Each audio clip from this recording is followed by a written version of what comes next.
Week 6 of the NFL is in the books. Rodgers might be done for the year. There's no unbeatens left and much, much more. Here's the recap in 2 minutes. The Killer Bees showed up and showed out in Kansas City as the Steelers handed the Chiefs their first loss of the season, begging the question, who's the best team in the NFL? The Giants won a game? Yeah, they did. At Denver, no less. 23-10 as the G-Men's run game finally showed up. A shootout in New Orleans is what everybody expected, and points scored by everybody. Stafford throws 2 pick sixes. Saints get to 3-2 with a 52-38 win. Aaron Rodgers is likely out for the year after this hit broke his collarbone. A game was still played, and the Vikes moved into the NFC North lead with a 23-10 victory. Jets, nope, still can't beat the Pats. New England benefits from a controversial fumble call on this play and win 24-17. Because we all called it, right, guys? Yeah, the Dolphins beat the Falcons this week, right? We called it. Smokin' Jay and the Finns win 20-17. Bears get their second win of the season with an overtime field goal over the elites of Joe Flacco and the Ravens in, kind of an ugly game. How you like that? Cousins balled out, and the Redskins held off a late flurry from the 49ers, 26-24. Adrian Peterson is back. Okay, well, at least for a week. He looks good in a Cards uni. Cardinals hold off Tampa Bay, 38-33. Rams get to 4-2 with a win in Jacksonville, 27-17. I'm still wondering, though, are the Rams for real? Chargers don't botch a late field goal this year. Phil and the boys get out of smoggy Oakland, 17-16. TBT as the Eagles move to the top of the NFC with a nice win in Charlotte over the Panthers, 28-23. In Houston, Deshaun Watson continued his impressive rookie campaign, and the Texans got back to 500 with a 33-17 win over the hapless Browns. And on Monday Night Football, Super Mario and the Titans broke that losing streak to the Colts with a 36-22 victory.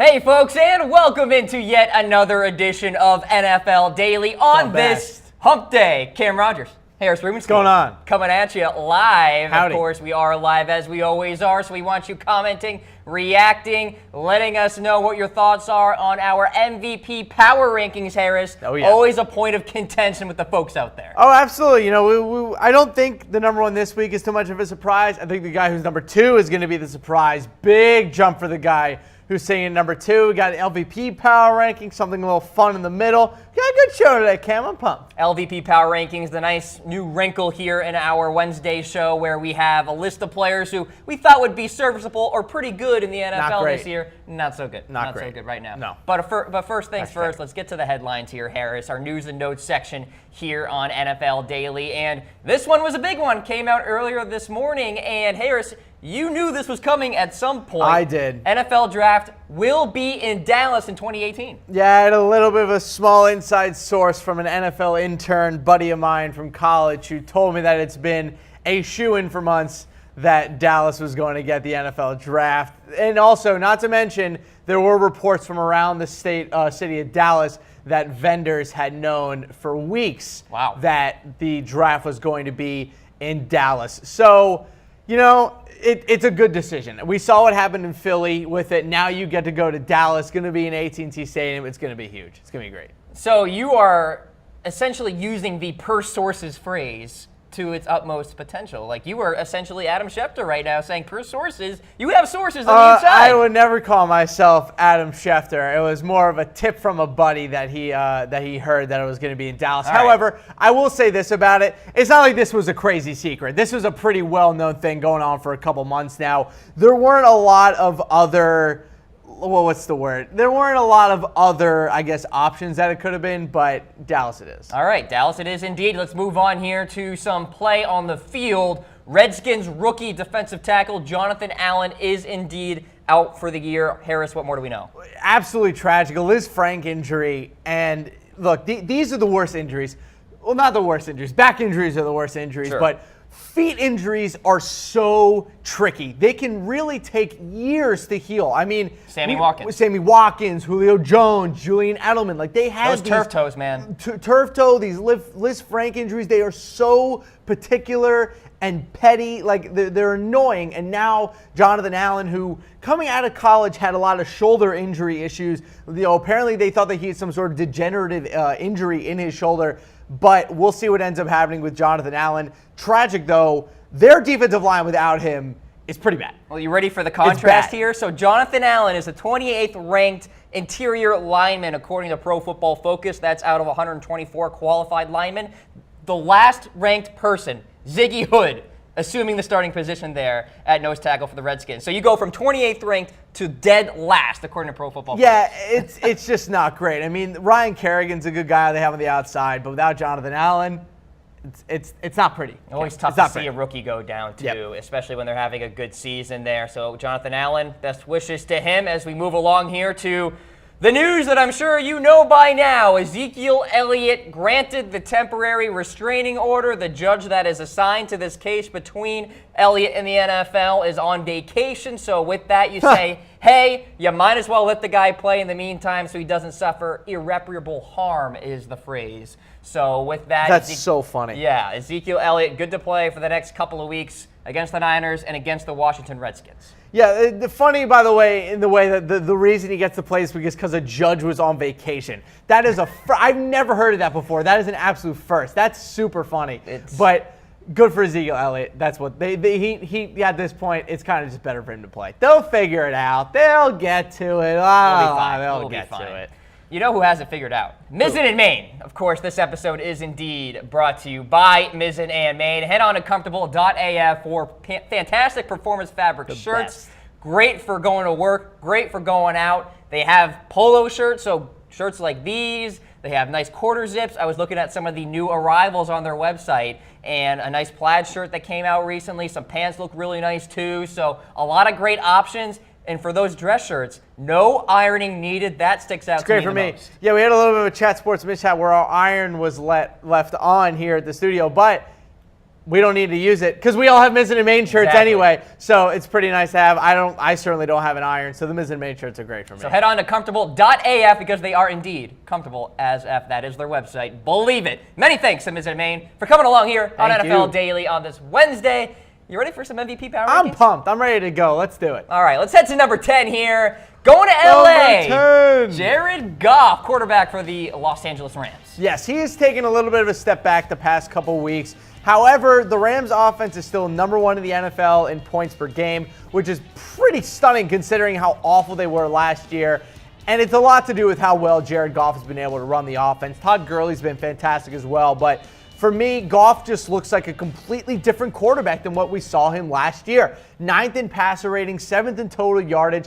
This guy has been absolutely outstanding. He's led one of the best offenses in football. So you take what you can get with Jared Goff. He has been higher in past weeks, but last week when they played the Jaguars, they just didn't want him to challenge A.J. Boye and Jalen Ramsey on the outside. No reason to. The Jaguars' run defense is not nearly as good as their pass defense, so they let Jared Goff kind of take a back seat last game. Jared Goff has been fantastic versus the blitz this year, Harris. He's 8th among qualified quarterbacks and very good in short to intermediate routes as well. That has a lot to do with Sean McVay's offensive system. If you go back and you look at Kirk Cousins in the past couple seasons, you'll see similar stats to that because the offense is built around getting the ball out quick when you're in trouble and being able to dump the ball deep downfield when you have the time to be able to do so and then go off of the play action after that. So with McVay's system, it helps Goff a lot. And it's also perfect for Goff because that's the kind of quarterback that he is, and that's what they project him to be coming out of. And by the way, I think this is important to harp on. It's not like this guy has an elite cast of characters around him outside of Gurley. Well,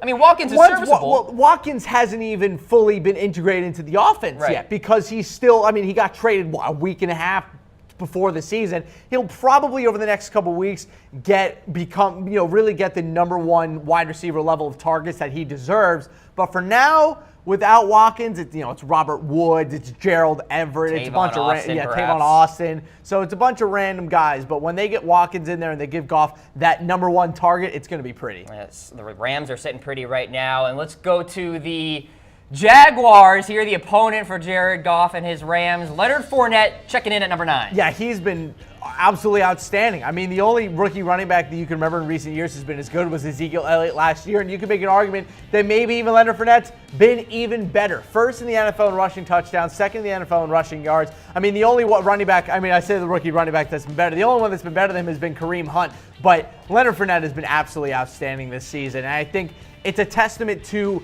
his personal skill level because, as you and I have noticed, Cam, his offensive line is garbage. Complete and utter garbage. It's the best trash. grade on that offensive line is at right tackle with a 64 grade. And not good. It's great that Mercedes Lewis is a high-quality blocking tight end, but it's not great after that. The fact that he's been able to do what he's been able to do with how bad their O-line's been is pretty impressive to me. So Leonard Fournette there at number 9. And look, he's playing in a situation where Blake Bortles is not throwing the football a lot. He's not getting a lot of help from the air attack right now. It's basically keep the ball away from Blake Bortles, give the ball to Leonard Fournette a lot, and maybe give a little bit to Chris Ivory here and there. It's just it's pretty rough outside of Leonard Fournette for this offense. No Allen Robinson. Mercedes Lewis is catching 3 touchdowns a game sometime. It's all Leonard Fournette. And, of course, he's going to be facing a lot of 8-man boxes going forward, and no doubt about that one. When you look at the tape with the Jacksonville Jaguars, you know their game plan. Let's move along here to number 8, Drew Brees.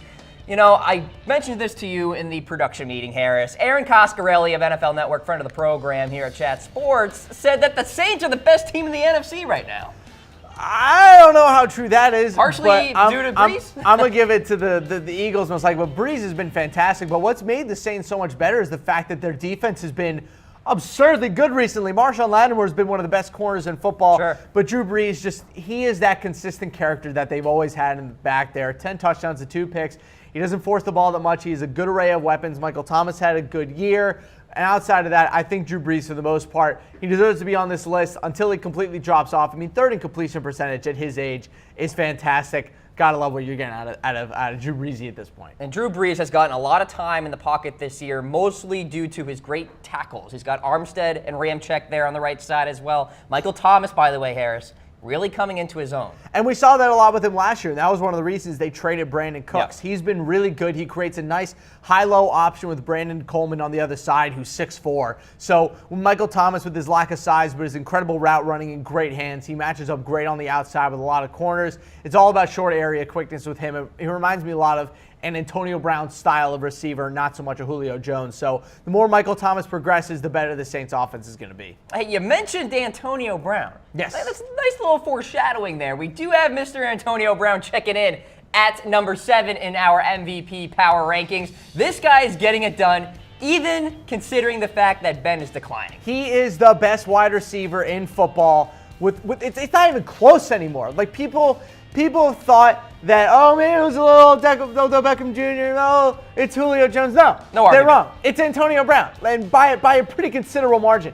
Camp, he currently has 700 yards receiving on the year.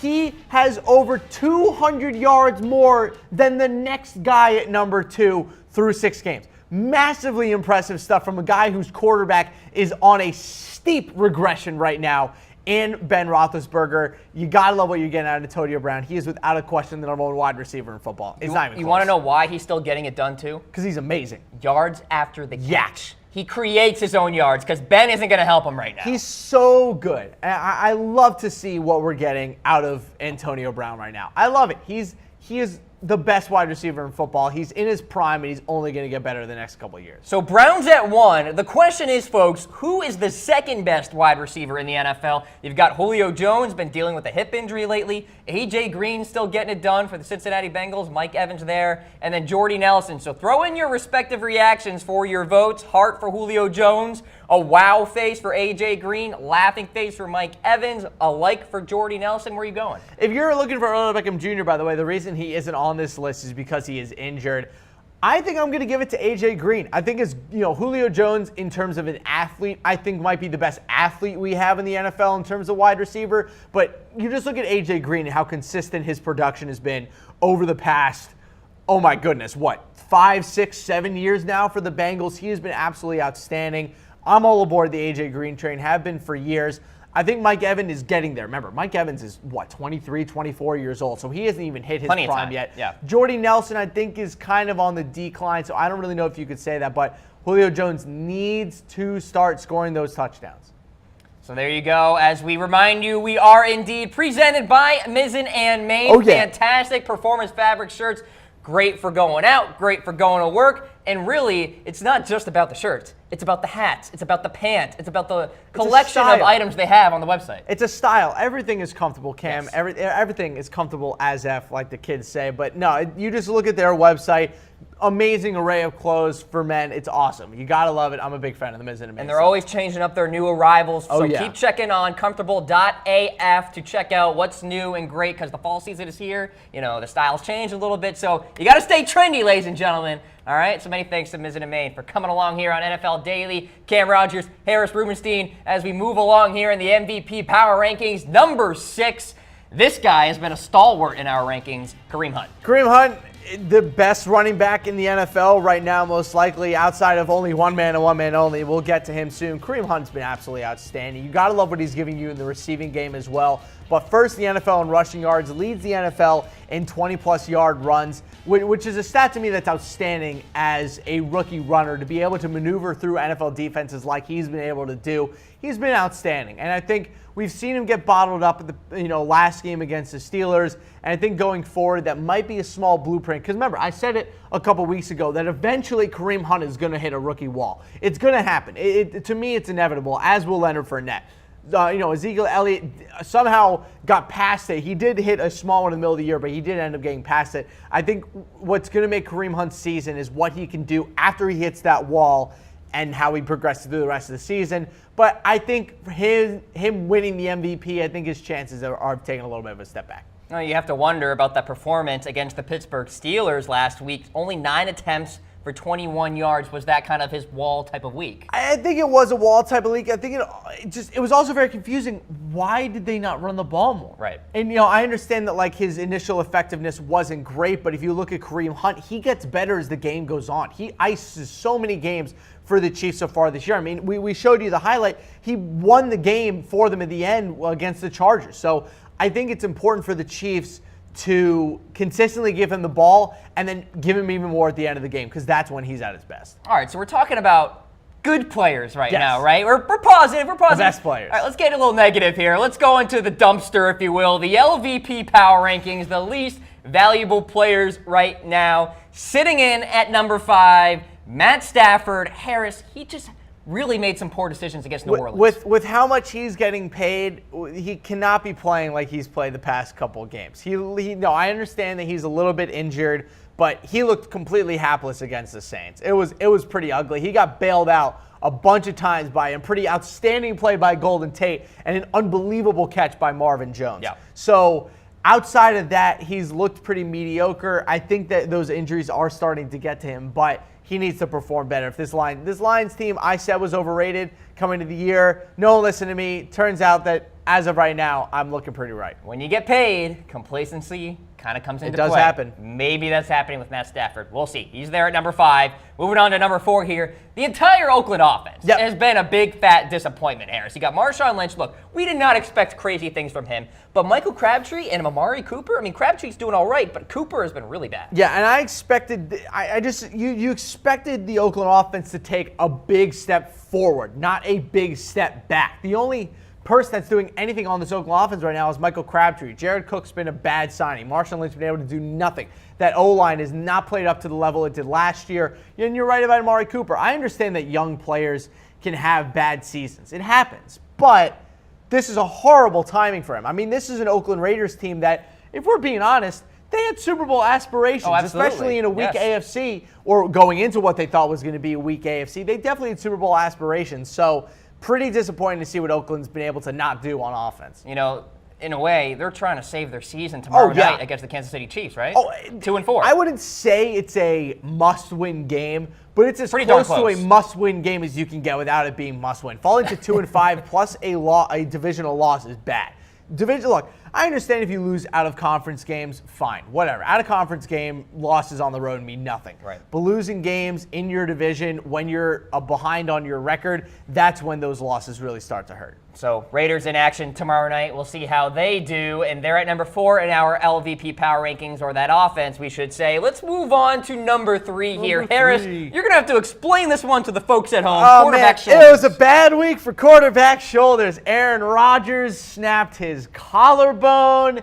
Jameis Winston sprained his AC joint. There are now rumors that Andrew Luck has had a serious setback with his shoulder. He had to get a cortisone shot this week. They're all the same He's not hits, practicing. too. It's the Tony Romo collarbone injury, man. Yeah. It happens all the time. Now we're having serious problems with Andrew Luck. I'm telling you, man, it was a bad week for quarterback shoulders. Brady, Wentz, y'all got to wear a little bit of extra padding on those throwing shoulders. It's dangerous out there for quarterbacks. Can we go to some better technology with the padding? Maybe that's it. I don't know what it is, but it's the same hit. You're right. It's the same hit over and over and over again.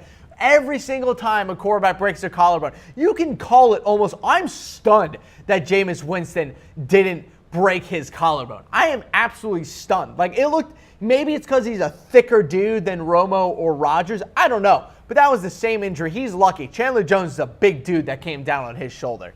So the quarterback shoulders falling in at number 3 in our LVP power rankings. As we said at the beginning of the show, always want you commenting and throwing in your thoughts. We have Chris chiming in about the LVP rankings. Matt Ryan. Oh, on the list for sure. So I'm going to get a little technical here. The reason that he's been having so many struggles so far, last year he was number 1 in the NFL throwing outside of the numbers and down the field, down the sidelines. This year, he ranked 17th and 25th in those respective categories. I think a lot of it also has to do with the fact that they aren't running the ball as much. Devonta Freeman's carries from this point last season to this season, his difference in carries is significantly lower, and it takes away his effectiveness in the play action. Last year, Matt Ryan was one of the best play action quarterbacks in the NFL, and I think that so far this year, they have not been able to use that as effectively. That is where Julio Jones' lack of production is coming in. It doesn't allow him to get that little extra step of separation that allows him to blow past people. If you go look at their playoff game against the Packers, what killed the Packers? Their inefficiency to cover the play action down the field. Yep. And I think that's what we're seeing out of Matt Ryan so far this year. Matt Ryan has had these seasons where it's come and go, well, you know? It's also because if you look at his career numbers, I keep telling this to Mitch whenever we talk about Matt Ryan, you look at his career numbers before last season, they were Andy Dalton-esque. 27 touchdowns average a season, double-digit picks every year, quarterback rating of under 100. He was a good, not great quarterback, and then whammo, Kyle Shanahan just blows him up. So it is what it is. New offensive coordinator there in Atlanta as well, Steve Sarkisian, so maybe a factor too. So thanks for the comment there. As we move on to number 2 in our LVP power rankings, a winless Hugh Jackson. Oh, my God. The carousel continues. Apparently, they sat DeShone Kizer to give him another week to learn on film what he did wrong. Fun fact, that is a load of crap. Hugh Jackson just might be a really bad head coach. There's never should be a universe where you willingly start Kevin Hogan over DeShone Kizer when it's not even DeShone. Sure, DeShone Kizer's not been great, but the Browns wide receivers lead the NFL in drops. They asked DeShone Kizer to do everything on that offense. Isaiah Crowell is just garbage. Does he want to show up yet? I mean, just he bad. might want to. Hugh Jackson needs to understand that this isn't DeShone Kizer's fault. Also, I feel awful for DeShone Kizer. First, Brian Kelly from Notre Dame turns on him. Then Hugh Jackson turns on him for seemingly no reason other than they don't want to take blame for their own indiscretions. I think it's annoying. Poor Hugh Jackson. Hugh Jackson there at number 2. And finally, I did say in my tweet before the show, Harris, spoiler, Joe Flacco is number 1 in the power rankings. I didn't really specify if it was MVP or LVP. There you go. Joe sitting there at LVP. Harris, this is really tough for me to see. He has been the worst starting quarterback in the NFL this year, almost to the point where you might have to question whether or not you can actually start him for the rest of the year if you want to have a good season for the Ravens. I'm sorry, man. He has been that bad. But the issue is that, after that, they got Ryan the Hammer Mallett, who is bad. And then, is Josh Woodrum still there? I know Baltimore. Woodrum is not. No, they got. Oh God, they got rid of. He set the city on fire when he was there in preseason. But Flacco has been awful, just terrible. We got a comment here from Derek Ward. Thought Tampa Bay would make a big step forward, and Joe Flacco has been terrible in Baltimore this year. You nailed Joe Flacco. Yeah, we talked about Jameis Winston too. From my brain to your mouth, it is rough. Injuries, the biggest disappointment from Todd Funk, no Johnson, Odell, and Rodgers. It's getting bad. No J.J. Watt or Julian Edelman either for the NFL. It's just not good for the league. You want to have your best product out there, and so far, it's been pretty rough. We thank you for the comments. Keep them coming here. As we remind you, we are presented by Mizzen & Main. Fantastic performance fabric shirts made for you, ladies and gentlemen. They are great. It makes you feel like you're going to the gym because it's that kind of comfort level, but really you're going to work, you're going to hang out with some friends, and it's not just dress shirts either. Of course, great pants and quarter zip shirts, etc. It's getting a little cold out there. You rolled in this morning with a high-flying salmon quarter zip. Oh, you looked good. Well, we have to start spreading the Mizzen & Main ones around the office. Free shipping and free shipping on returns as well if you want to get a different size, and no ironing needed. Less work for you. You can't beat it. I don't even have an iron. See, there you go. Perfect for Mizzen & Main. Head on to comfortable.af. As we bring you to a trivia question, which college has generated the most NFL starts at quarterback this year? This is a fun one. This is one that I brought up to the office today that Tom Downey nailed. Tom Downey from way downtown nailed it. It took producer Brett Scott a couple attempts to get it. Mitch was stumped. It's a very good one. I will give the people at home a hint.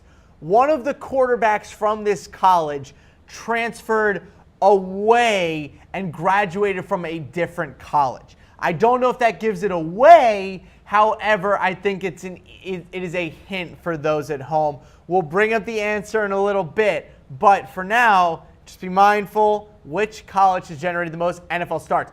So this doesn't mean which college has the most starting QBs, which college has generated the most NFL starts at QB this year. I think you guys will like the answer. That makes the answer very unique. It is. It's a fun answer. So we'll reveal it later. Throw your answers in the comments section. We'll be tracking them throughout the show here.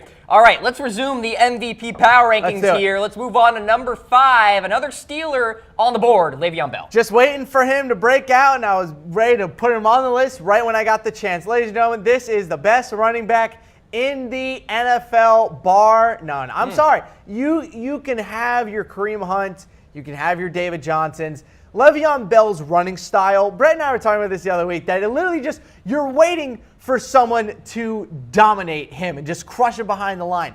His running style is to the point of legendary. It's to the point where it's so unique. Well, it's revolutionary it's so effective. in a way. Yeah, it's revolutionary. I've never seen a running back run the way that Le'Veon Bell does. It is fascinating to me how effective he is with his running style. Leads the NFL in rush first down, second in the NFL in touches. He beat the Chiefs. Yeah. He beat the Chiefs. I know, Antonio Brown had the dagger, but Le'Veon Bell was the one in the pit with the sword all game long, fighting off the Vipers that were the Kansas City Chiefs. Le'Veon Bell was fantastic all game long. I've been waiting to put him on this list. He will carry this Pittsburgh Steelers team to the playoffs this year.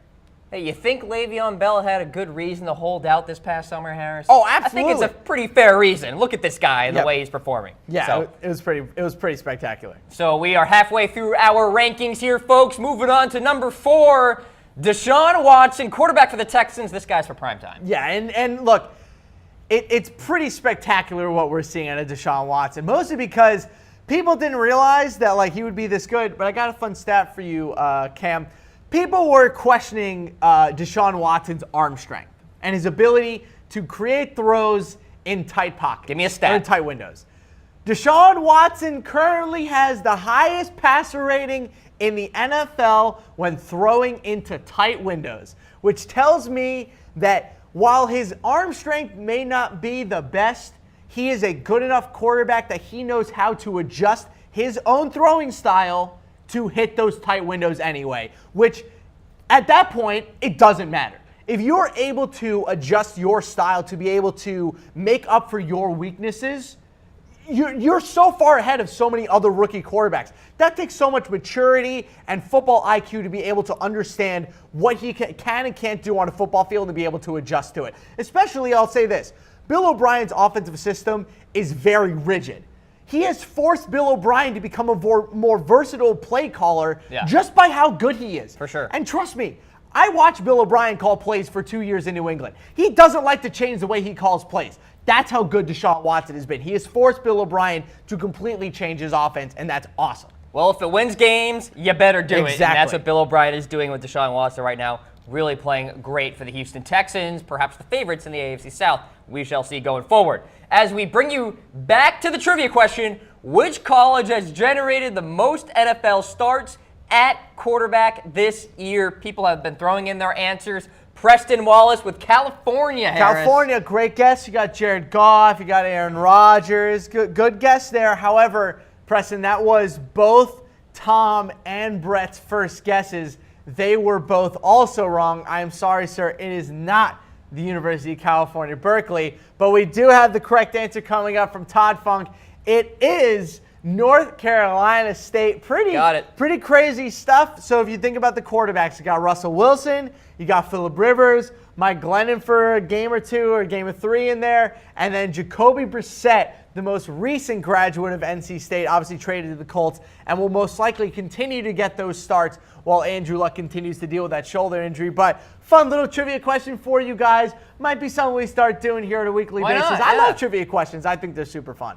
So there you go. Great job by Todd to get that one. And Todd. Let me tell you about the Jacoby Brissett coming out of NC State, getting those starts. It's great. Sorry, I had to do a little Mel Kiper Jr. That was awful impression. That was nice. I was questioning what exactly you were doing there, and then you finally defined it. I should be Mel Kiper Jr. for Halloween. Just get the wacky hair and some sideburns, some glasses.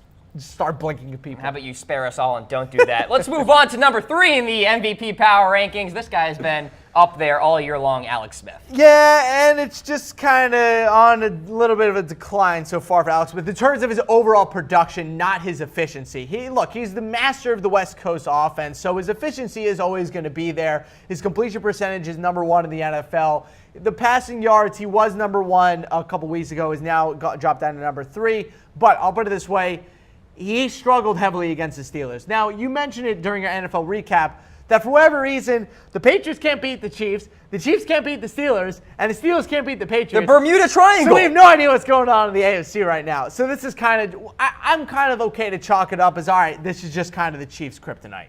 And so Alex Smith here really did not play well against Pittsburgh last week, and you have to wonder, has he finally begun to regress? Right? I think less so than it's a fluke. I think it's more that he's just kind of coming back down to earth and becoming the Alex Smith that we knew, which was efficient, yet overall production was lower than the high-flying quarterbacks we have in the NFL. So Alex Smith at number 3 there. As we go back to the commenters here on the program, bringing in Larry saying, can't believe people still want to support the NFL. Just shows how non-patriotic you are. Thanks. Well, thank you, Larry, for watching the program. Larry, we appreciate that. Let me tell you something. I wake up every single day and I sing the Star Spangled Banner to myself while I'm in the shower. We are wearing red, white, and blue today. Okay, we got the red, we have the blue, and then we're both white, so that kind of counts. So, look, we are just as patriotic as you are, Mr. Chandler. I see the Superman symbol on there, so I think we're doing fine. All right, as we bring you back here to Harris, Rubenstein, and myself. We're going along with the MVP power rankings. Alex Smith there at number 3. And we bring back the weigh-in here because I think it's important to really address. We thought at some point at the beginning of this year, like, okay, at some point Alex Smith is going to drop back to earth. Like that Thursday night opener against New England is not Alex Smith. No, not at all. That was more of just how garbage the Patriots secondary was the first 4 weeks of the season. But Alex Smith is doing right now what I thought he was going to be a hardcore leader on the football field for the team, be the tempo setter that he's been the past couple of seasons, and then just kind of progress from there. I didn't think he was going to throw for 300 yards a game. He'd only thrown for 300 yards 8 times in 12 years. Yeah. So we'll see what ends up happening with him. So keep throwing in those comments about Alex Smith and, heck, whatever's on your mind here as we bring in Chris Walker chiming in. Larry Chandler, I'm a 2-time U.S. veteran, and I'm unpatriotic because I like football and support Americans' First Amendment right. It's a good point. I kind of side with Chris Walker here. That seems to be a pretty point. easy W right there. I think Chris Walker is going to be throwing up that flying the W, as they say in Chicago. By the way, Chris, thanks for your service, sir. Appreciate it. As we have Preston Wallace saying, why do I never hear about Marcus the Messiah Mariota Marcus from the you, Jones? Messiah Mariota. It's because, unfortunately, in and been a out little of dinged up. injuries. Not to mention, they run the ball so much. Yeah. Derrick Henry and DeMarco Murray get the ball so much that Mariota literally doesn't have the ball enough to put up MVP stats. Also, I'll say this. He still doesn't have the best wide receiver in the team. Corey Davis hasn't even played more than 2 games yet. So wait for Corey Davis to come by. And for that hamstring to really become 100% there with Marcus Mariota. Anthony chiming in. He's saying, who's taking a bigger leap in their second year than Carson Wentz? Nobody. Nobody That's a great has. question. Carson Wentz is pretty spectacular. And speaking of Carson Wentz, Hey, there he is. he's actually number 2 on MVP power rankings because Carson Wentz has been spectacular. Hashtag and fuego for Carson Wentz. He has been so good, leading the Eagles to one of the best record, tied for the best record in football right now, 5-1. The Eagles have been so good, and it's been because of Carson Wentz. He looks stable in the pocket. He's making better decisions. He's not forcing the ball. I think he is a better stable of wide receivers now than he did last year. I think he has the Eagles on the right track. Man, between him and Jared Goff, last year we were saying, oh, we don't know who's going to end up being better. I'll put it this way. Both of them have been spectacular this year, but Wentz has been better. By the way, how happy do you think Alshon Jeffrey is to play for Carson Wentz and not Jay Cutler Well, anymore? you know what? I'm sure he's happy, but I'm an unhappy Alshon Jeffrey fantasy owner because he's not scoring touchdowns because Carson Wentz keeps throwing touchdowns to Zach Ertz. Not nice. Not great. Let's bring in the Alshon reaction Jeffrey poll here about Carson Wentz. Will Wentz be the best quarterback in the NFL at some point in his career? I got to say yes. I think the answer is yes. I think you just have to look at the rest of the young quarterbacks around the league right now. I mean, I would say that it's tough to say when you compare him to Derek Carr because Derek Carr has had that back injury the past, he just came back, he's broken back right now. So you don't really know about Derek Carr, but he's better than Goff. I'd say Wentz is better than Winston right now. I'd say he's probably better than Mariota right now in a certain tense. It's difficult because what is Wentz going to be when Aaron Rodgers leaves? What's he going to be when Tom Brady finally retires? So we're looking 6 years down the line when Brady might be gone. We don't really know when Brady's going to leave. And we'll see what happens with Rodgers coming up the next couple of years. I know he's had an injury-riddled couple of years, but I think the answer is yes for Wentz. The unique situation with Carson Wentz is that when you hear about the Philadelphia Eagles winning, it's mostly because of Carson Wentz's performance. When you hear about the Rams winning, it's mostly more due to Todd Gurley and that defense and that special teams. When you hear about the Tennessee Titans winning, it's that run game, it's that smash mouth football, right? So you can put a lot of weight on Carson Wentz having to really be a part of those wins more so than other players. Yeah, I think you're right because he really is the focal point of that offense. They don't have a bell cow running back. I mean, LeGarrette Blount, Wendell Smallwood, Corey Clement, they just don't really have that guy in terms of running back. I think they should draft one soon. I think they're going to be looking into drafting a running back next year. I mean, if Bryce Love comes out, I think Bryce Love would be an outstanding addition to that Philadelphia Eagles offense if he even makes it to them in the draft, if Bryce Love even comes out. But we have an unbelievable stable of running backs coming out in college. I think them adding a young one would be such a good piece for Carson Wentz. So throw in those reactions as we move along here and remind you we are presented by Mizzen and Main. The best. Fantastic performance fabric shirts made for 10 work. out of 10. Made for really whatever. I mean, they're versatile products. Yes, 10 out of 10. They're the best shirts.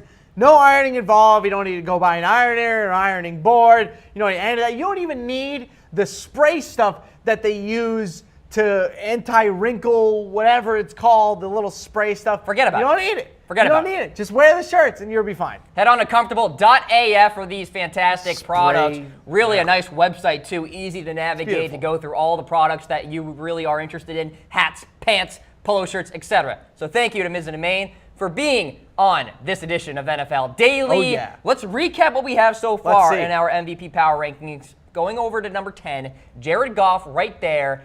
And look, I feel like maybe if he has another performance like last week, might drop off. We'll see. Leonard Fournette there at number 9, checking in and having a really great year so far. Drew Brees there at number 8, still getting it done with his consistency. Antonio Brown, hands down the best wide receiver in the NFL at number 7. Kareem Hunt, the best rookie player according to Pro Football Focus right now at number 6. Le'Veon Bell there at number 5, really coming into his own after kind of a slow start.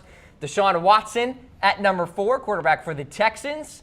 And Alex Smith there at number 3. We think that he'll probably continue to drop off a little bit when Alex Smith starts to become Alex Smith. Yep. Over to number 2 here, Carson Wentz, getting it done for the Philadelphia Eagles, and really a legit quarterback, a legit team in the NFC right now. Yep. Time to go to our number 1 player in our MVP power rankings, Harris Rubenstein. It's your guy, Tom Brady. It is, and mostly this point because at 40 years old, he's doing what Carson Wentz is doing at 23. I mean, just look, he's second in the NFL in passer rating. He leads the NFL in passing yards. He has looked unstoppable. The only reason I think he hasn't been even better is because the Patriots defense has been so absurdly bad. So I think Brady's only going to get better this season. I think the stable of options he's going to get is only going to improve. I mean, they have a lot of new faces on that offense between Brandon Cooks, Dwayne Allen, Malcolm Mitchell is still currently hurt, the rookie they had last year who's fantastic in the postseason. So I think we're going to see Brady get even better, but it's pretty spectacular to see what he's doing right now at the age of 40. And the situation there with the Patriots, too. I mean, the defense really isn't there, and you have to assume that the Patriots are going to be in a lot of shootouts this year, Harris. They're going to need Brady to throw it 40, 45 times, sometimes 50 times in a football game. Yeah. So really, he is going to continue to be that MVP type of guy, or at least he certainly needs to be if the Patriots want to win games. Oh, absolutely. And I think it also comes back to the fact that they don't really have a solid number 1 running back right now. They've kind of been doing a crazy by committee with Mike Gillislee, with Deion Lewis, Rex Burkhead whenever he's healthy. So they're kind of just throwing a bunch of people in, obviously James White catching the ball. But as of right now, I think if you're looking at one individual player who has meant the most to their team, it has to be Tom Brady to the Patriots. There's no way they're 4-2 without Brady. Without Brady, they're probably 1-5 if we're being totally honest. That is fair to say. Hey, for the folks that just tuned in, we're summarizing our MVP power rankings one more time. There is Week Jared 6 Goff of the at NFL is number in the books. 10, having a pretty solid year for the Rams so far in this campaign. Moving on to number 9. We got Leonard Fournette, running back for the Jacksonville Jaguars, getting it done behind a subpar offensive line right now, which is the most impressive thing to me. There at number 8, Drew Week Brees. 6 Hey, of he's the not the NFL only is in old the quarterback getting it done outside of Tom Yeah, you Brady. go. So there is Drew Brees at number 8. Antonio Brown at number 7, getting it done despite Big Ben struggling right now. So really impressive job for him, especially in yards after the catch. Kareem Hunt there at number 6. Had an off week against Pittsburgh. We'll see if he can bounce back. If he can't, may have to drop him down a little bit in our rankings. Le'Veon Bell, another Steeler in our top 10 here. He's there at number 5. Really a fantastic running back. And Harris, you said it, revolutionizing the position with his patience and fantastic running style. Deshaun Watson checking in at number 4, quarterback for the Houston Texans. And a great stat that you mentioned earlier, Harris, the way he's getting it done in tight windows. Do you think that continues? I think it does. I think it does continue. I think that the way that Bill O'Brien's been calling plays is perfect for Deshaun Watson's style. They were a match made in heaven, and I think it's a blessing to Deshaun Watson that he ended up in Houston instead of Cleveland. All right, Kansas City Chiefs fans, look at this graphic here and remember it, because I don't think Alex Smith is going any higher than 3 the rest of the year. Yeah, I think this is kind of where this is kind of his peak. I think that in terms of his overall statistical output, I think it's only going to go down from here. This isn't to say that Alex Smith is not having a fantastic year and he is not a fantastic quarterback, because he is. He's having an outstanding season. However, in terms of the MVP race, I think it's tough to put him over Wentz or Brady. And moving on to number 2, Carson Wentz. You mentioned him just a few seconds ago. Really getting it done, and a big reason why the Eagles have only lost 1 game. Yeah, and for the most part, I think we're only going to see him get better. However, I will say this, Cam. Last year, to start the year, Carson Wentz was fantastic. Last year, at the end of the season, Carson Wentz was not good. Carson Wentz was bad the second half of the season last year. So I think the next step of progression for Carson Wentz is, can I continue this level of production over a full season But I'll say this, Philadelphia needs to have a good running game if they want to be able to do it. I don't think Carson Wentz is going to be able to keep this up for a full 16 games without more help in the running game. All right, they need more from the likes of Smallwood and Blunt, et cetera, so we'll see what happens going forward. And Blunt is good, by the way, for people who are throwing comments at us, but it was good on the Patriots. It hasn't been that good for the Eagles. Speaking of the Patriots, Tom Brady there checking in at number 1 in our MVP power rankings. It could be that he just stays there the rest of the year. He's 40, man. Dude, he's 40. This is wild to me that not only is he, like, we've seen quarterbacks like that are old try, just like they've been bad, they've been looked really old. He doesn't look old. He looks like he's 28 years old. Like, it looks like he could play another 6 seasons. It's wild. Not to mention, he was ranked by NFL Players Today in an article from ESPN as the second biggest trash talker in the NFL. Yes. However, I told you this to you, Cam. He probably doesn't trash talk people. He just yells. Just screams. Blah. I mean, Tom Brady is a dragon. If he could breathe fire, he would, which isn't a good thing because he would roast his own teammates because he yells at everybody. But take it as you will. You've heard it from the man, Harris Rubenstein. Cam Rogers here with you on NFL Daily MVP Power Rankings Edition. We'll have a fresh batch next week, of course, Harris. Oh, absolutely. And I think we're going to have another reshuffling like we usually do, probably another 2 through 10. Maybe even Brady falls down if they lose to the Falcons this week. But we'll see. Definitely a new list next week. NFL Daily returns tomorrow night, same time, 6 o'clock Eastern Time. Until then, we'll see you. Week 6 of the NFL is in the books. Rodgers might be done for the year. There's no unbeatens left and much, much more. Here's the recap in 2 minutes. The Killer Bees showed up and showed out in Kansas City as the Steelers handed the Chiefs their first loss of the season, begging the question, who's the best team in the NFL? The Giants won a game? Yeah, they did. At Denver, no less. 23-10 as the G-Men's run game finally showed up. A shootout in New Orleans is what everybody expected, and points scored by everybody. Stafford throws 2 pick sixes. Saints get to 3-2 with a 52-38 win. Aaron Rodgers is likely out for the year after this hit broke his collarbone.